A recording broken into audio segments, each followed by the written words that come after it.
მოგესალმებით, მე ვარ ცისანა წიქარიძე, 90-ათე საჯარო სკოლის ბუნებისმეტყველების პედაგოგი.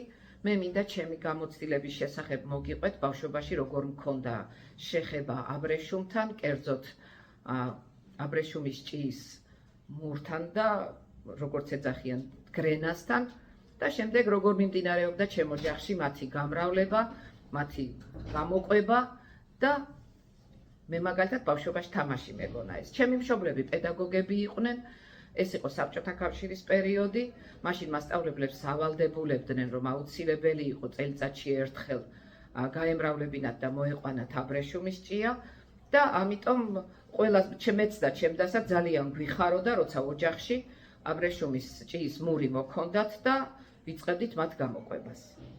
შეიძლება ჩემთვის თამაში იყო, მაგრამ ჩემი მშობლებისთვის მაშინ მწირი ხელფასთან ერთად ეს იყო დამატებითი შემოსავალი. საოცრება ის იყო, რომ ჩვენ რადგან თამაში გვეგონა, მთელ დღეს ვატარებდით იმ ოთახში, სადაც აბრეშუმის ჭიას ზრდიდნენ ჩემი მშობლები. ეს იყო საოცარი შეგრძნება, როცა თუთის ფოთოლს უჭრიდით და ვაჭმევდით, როგორ შრიალებდა ფოთლები, როგორ მიირთმევდნენ და ჩვენ თვალწინ იზრდებოდნენ ეს პაწაწინა შავი წერტილები. რამდენად მომგებიანი იყო, მე ვერ გეტყვით, მაგრამ ეს მაინც რაღაც დამატებითი შემოსავალი იყო ჩემი ოჯახისთვის.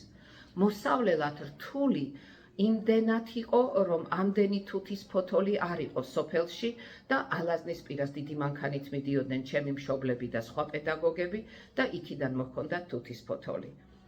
საინტერესო ის იყო, როგორ გარდაიქმნებოდა ეს პატარა შავი წერტილი საოცრად ლამაზ თეთრ ჭიად, როგორ მიირთმევდნენ აი ამ თუთის ფოთლებს და შემდეგ უცებ როგორ ქრებოდნენ პატარა პარკში.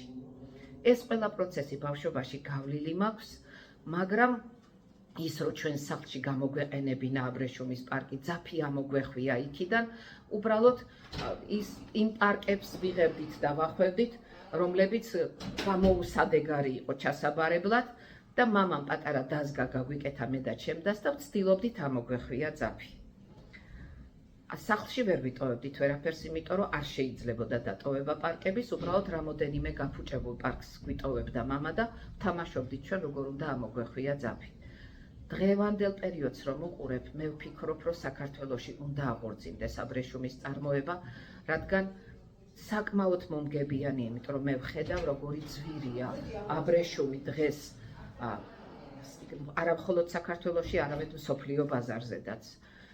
და ყველას ურჩევდი, რომ ის გამოცდილება, რაც მე ბავშვობაში შევიძინე აბრეშუმის ჭიასთან მიმართებაში, თითქმის ყველამ შეიძინოს, იმიტომ რომ არ არის რთული, ერთი თვის განმავლობაში, ერთი თვიდან 40 დღემდე გრძელდება ეს პროცესი და აი ეს მეტამორფოზა, რომელსაც აბრეშუმის ჭია გრენა განიცდის, ყველა ბავშვმა უნდა ნახოს.